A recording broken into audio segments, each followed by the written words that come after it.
Vamos a empezar los problemas de circuitos trifásicos viendo pues un circuito muy sencillo. Fijaos, el que este circuito sea trifásico pues es relativamente fácil de ver. Por una parte, fijaos en las fuentes. Las fuentes que tenemos aquí, con la expresión temporal que nos han dado, pues tienen todas las fuentes la misma amplitud, o lo que es lo mismo. Esta amplitud se da un valor eficaz por raíz de 2, que en este caso, si hacéis cuenta, pues son 100 voltios. Y también, si os fijáis, los desfases, aunque aquí no lo pone, esta fase inicial es 0, son de 120 grados entre sí. Por tanto, lo primero que tenemos es que las fuentes, pues efectivamente, son de la misma frecuencia, están desfasadas 120 grados,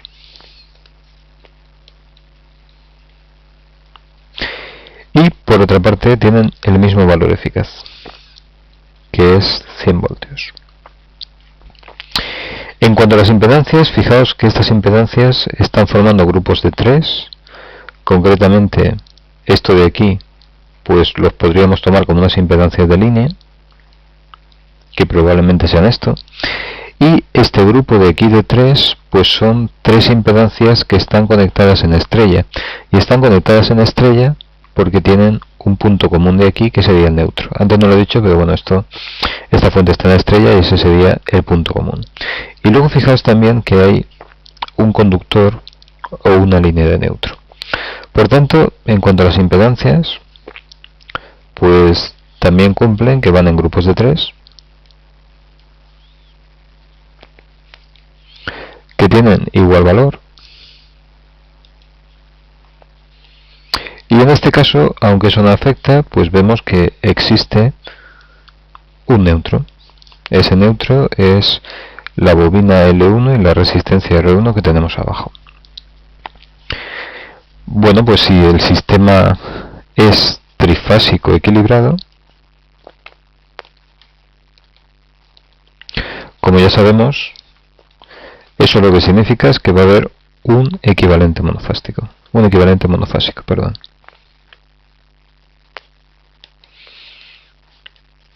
Bueno, pues vamos a ver quién es ese equivalente monofásico. Como vosotros ya sabéis, para coger un equivalente monofásico, lo primero que tenemos es que la tensión que hay entre los puntos n y n' va a ser 0. Por tanto, lo que podemos hacer es suprimir el neutro. Suprimimos el neutro y unimos n con n'. Lo segundo que vamos a coger es tomar los elementos de una fase. Esos elementos de una fase, pues vamos a coger, por ejemplo, la fase 1, serán eje 1, una de las L1, una R1 y una R2. Y por tanto nos quedará lo que vamos a poner en la siguiente figura. Bueno, pues concretamente nos quedará lo que os estaba comentando. Aquí vemos la unión de los dos puntos de neutro. A ver que coja la pluma. Tenemos la unión de los dos puntos de neutro por un conductor sin impedancia, que lo tenemos aquí, ¿de acuerdo? Lo estoy marcando. Y luego tenemos cada uno de los elementos, una resistencia R1, una resistencia R2, una bobina L1 y una de las fuentes. Bien, como ahora lo que tenemos es un circuito en régimen estacionario sinoidal, lo que tenemos que hacer es de este monofásico equivalente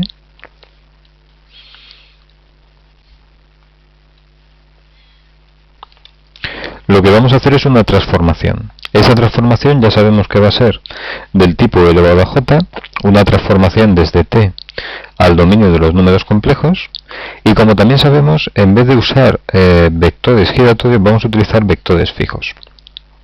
Y la antitransformación, como estamos trabajando con funciones cosenoidales, fijaos aquí arriba, pues la transformación va a ser la parte real, y previamente a esa transformación tendremos que pasar de el vector parado al vector ¿de acuerdo? Del vector parado que tenemos aquí al vector en movimiento.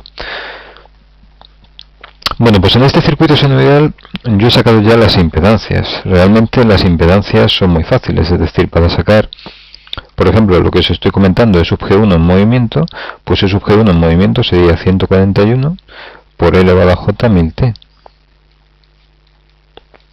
El vector parado, E sub G1, pues ya sabéis que se da su valor eficaz, que es 100, y su fase inicial, ¿vale? Lo que hacemos es coger y eliminar el término omega t y dividir la amplitud por raíz de 2.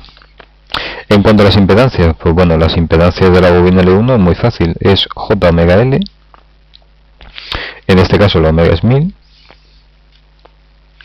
que esto es igual a los 10 J ohmios que tenéis ahí, y las impedancias de R1 se dan su propio valor óhmico, y la impedancia de R2 se da su propio valor óhmico, que son 150 ohmios. Bueno, pues vamos a trabajar en las intensidades.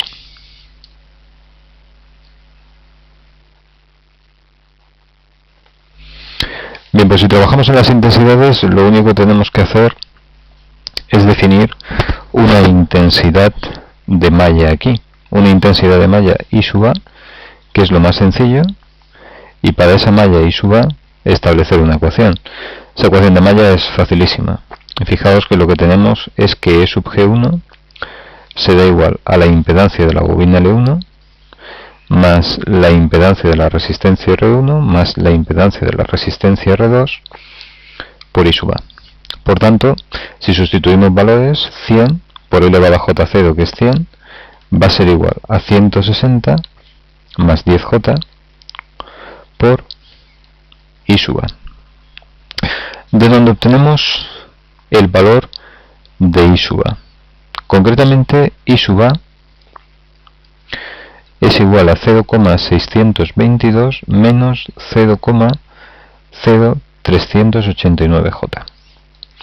Bueno, pues esto lo pasamos a forma exponencial, si queréis, que es más fácil, e I sub A se da igual, módulo, pues prácticamente la parte real, porque la parte imaginaria es muy pequeña, y argumento, pues es un argumento muy pequeño. Lo voy a poner en grados porque prácticamente pues es 0.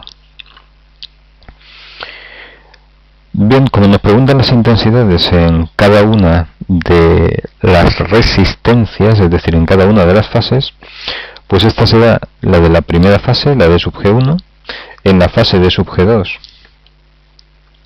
Tened en cuenta que la fuente de sub G2, os lo recuerdo, era menos... Perdón, ¿era menos o más? Vamos a verlo. Estoy diciendo que recordamos y no lo recuerdo. Vamos a ver, la fuente sub G2 era más 2 pi tercios. Pues entonces está claro.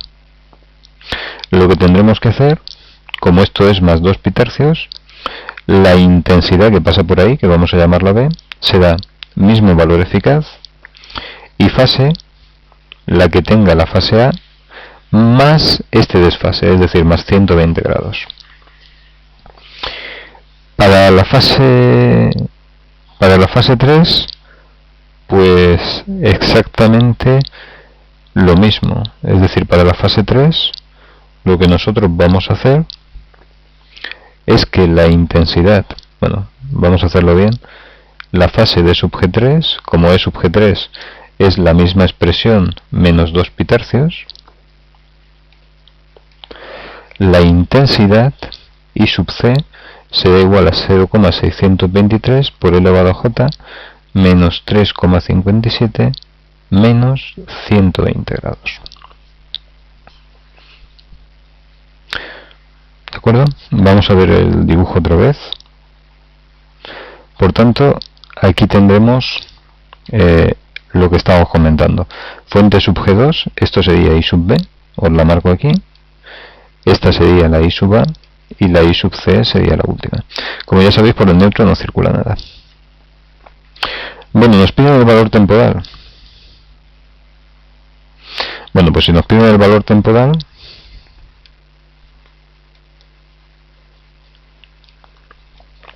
es muy muy sencillo. Lo que tendremos que hacer es pasar el vector intensidad a un vector en movimiento y la antitransformación, que es la parte real, y tendremos I de t.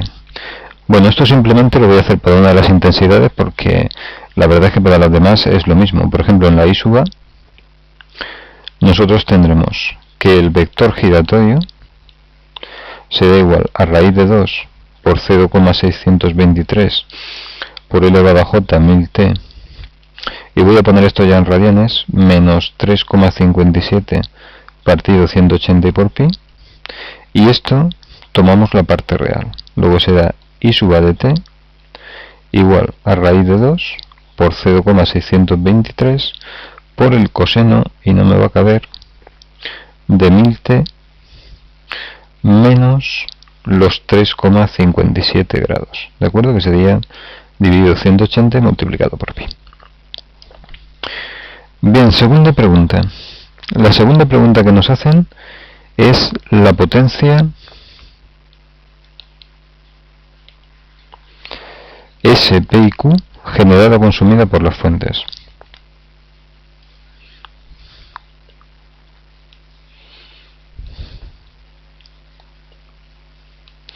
Bueno, pues esto es muy sencillo. Fijaos que, por ejemplo, para una de las fuentes, si esta es la intensidad como la tensión, bueno, aunque estoy en el dibujo de arriba, da igual.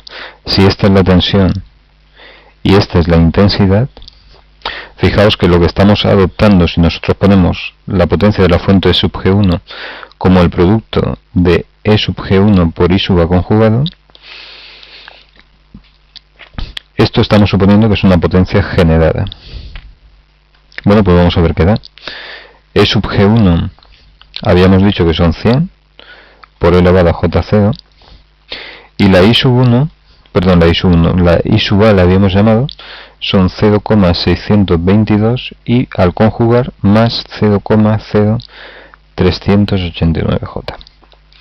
Luego esto será 62,17 más 3,88J voltiamperios. Esto es P, que es generada efectivamente, y Q, que también es generada. Una cosa os quiero decir, he visto muchas veces en problemas que alguien pone la potencia así, es decir, saca un módulo, en este caso pues más o menos sería 62,2 por elevado a J 1000t más un argumento. Bueno, pues esto no tiene ningún sentido, ¿de acuerdo? Esto es un error gravísimo. La potencia no es giratoria. Es decir, no existe ninguna S E sub G1. ¿De acuerdo? Cuidado con eso. Bien, pues esta es la potencia de la fuente E sub G1, y las potencias de las fuentes E sub G2 y de la fuente E sub G3 pues se da exactamente lo mismo, porque fijaos que si nosotros el E sub G2 es el E sub G1 menos 2 pi tercios y la fuente suministra una intensidad que va a ser la misma que I sub A, pero también desfasada menos 2 pi tercios, cuando nosotros conjuguemos, esto va a tener un signo más y esto se van a anular, con lo cual seguirá siendo E sub G1 por I sub A conjugada, lo cual tiene perfecto sentido, es decir, las tres fuentes son iguales, tienen las mismas intensidades y van a generar lo mismo.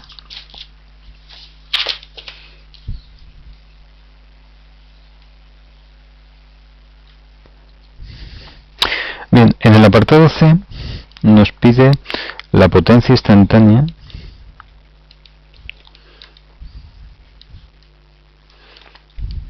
en R2. Como ya sabéis, la potencia instantánea es esta de aquí, P de t, es decir, la potencia en cada instante de tiempo.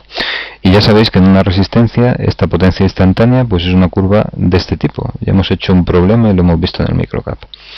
Si recordáis, la expresión de esta potencia instantánea pues era tremendamente sencilla. Es decir, en una resistencia la potencia instantánea pues era U por I, ¿de acuerdo?, por 1 menos el coseno de 2 omega t. Y si no lo recordáis, recordar, perdón.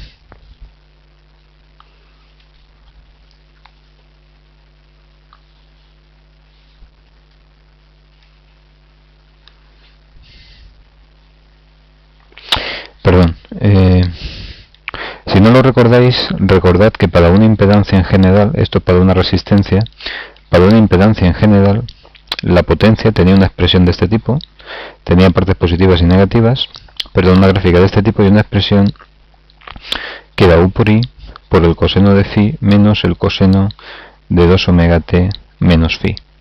En el caso de una resistencia, el phi sub z es 0, con lo cual pues nos encontramos con la misma expresión que os estaba diciendo aquí. Bueno, resumiendo, en nuestro caso, pues en nuestro caso la expresión de la potencia en una resistencia R2 sería de este tipo, sería producto de U por I, o lo que es lo mismo, RI cuadrado, ¿vale? Por 1 menos el coseno de 2 por omega, que dan 1000, ¿de acuerdo? Por t. Bueno, pues esto sería, si hacemos cuentas, RI cuadrado son 58,2 por 1 menos el coseno de 2000t. ¿De acuerdo? Pues esa sería la potencia en vatios instantánea. Bien, y en el último apartado nos dicen que determinemos cuánto vale la potencia reactiva en el conjunto de bobinas aplicando el teorema de Bucherot.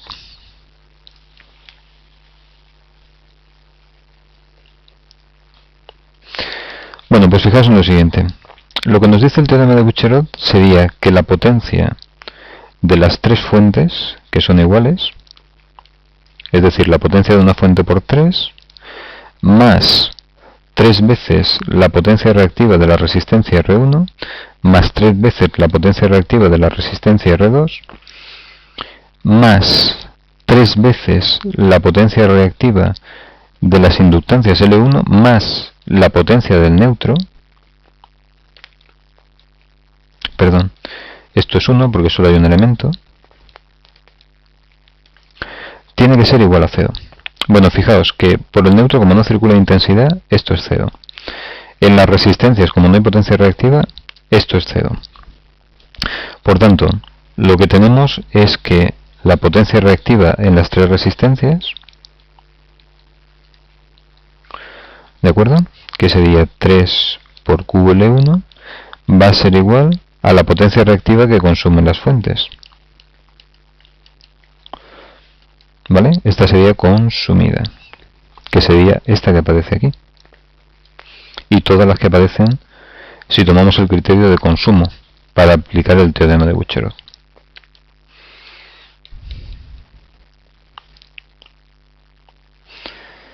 Bueno, pues la potencia reactiva de la fuente la teníamos de antes, y esto es igual a 3 por 3,88 voltiamperios reactivos, es decir, 11,64 voltiamperios reactivos. Y con esto, pues acabamos este problema.